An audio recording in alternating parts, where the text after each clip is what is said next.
Owning a horse is a wonderful adventure. And of course, there's a lot that goes into taking care of them, from the fun parts, like riding, to the more labor-intensive activities, like mucking stalls and cleaning water buckets. And it definitely has some ups and downs. As long as you avoid the common mistakes made by some horse owners, then you'll be on the right path.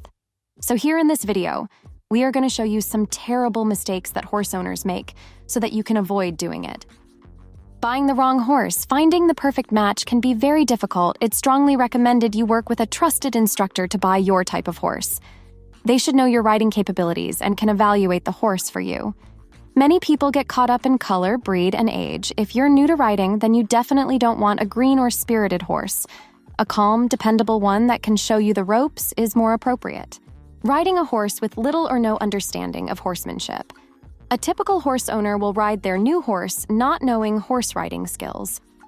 It is important to have an understanding of riding techniques because horses react to leg pressure, how you sit in the saddle, whether or not the rider is tense, and a whole host of other things. Not knowing that every interaction with a horse is a training exercise. Every time you interact with your horse, you are training it. Even if your horse is well trained with the lead rope, you are training it every time you use the lead rope. Even when you pet your horse, you are training it. Horse owners must think through what they do when working with their horse, because they can easily and unknowingly affect a horse's behavior. Not riding frequently. Ideally, it would be great if you could get out on your horse every day, wouldn't it? But let's face facts. A lot of us can't do that. We have day jobs and families.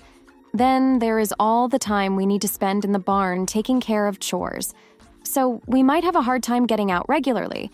You might fall into a pattern where you only go out to ride once in a while.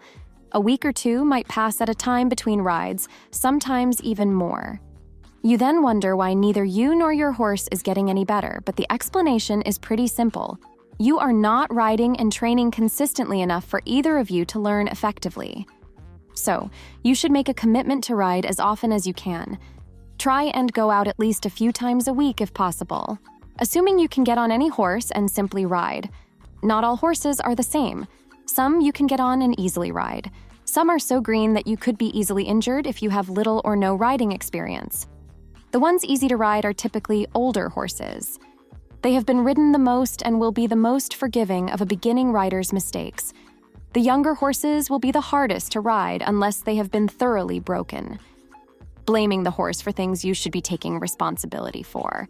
If a horse disobeys you, is that your fault or the horse's? If you are frustrated enough, you will probably believe it is the horse's fault. Even if you think you know better, look at your actions and your attitude. If you are constantly getting angry at the horse, you are blaming the horse. But the reality is, obedience problems typically result from bad training. That could be your fault, or it might have started with the horse's previous owner. Either way, the first step to resolving the problem is going to be to acknowledge it is not the horse's fault, and it is your responsibility to learn the techniques that can fix the issue. Sticking with a method that isn't working, even though you need to be patient and wait to see results with training, the reality is that not every training method is going to be a fit for every horse in every situation. Sometimes new horse owners get stuck on a particular technique and keep trying to use it, even though they have a lot of feedback by now from repeated failures that it is not working. It does not mean that technique is a bad one, it just means it may not be right for you and your horse. Don't make the mistake of thinking there is only one way to solve any particular problem. If you make that mistake, you might think that the problem is you or your mount when it could be neither of you. There are many techniques out there you can try. Instead of trying the same one over and over because it is the one you happen to be familiar with, try branching out. Get some more horse training books and see if they can teach you something new. Get on horse forums and ask for ideas.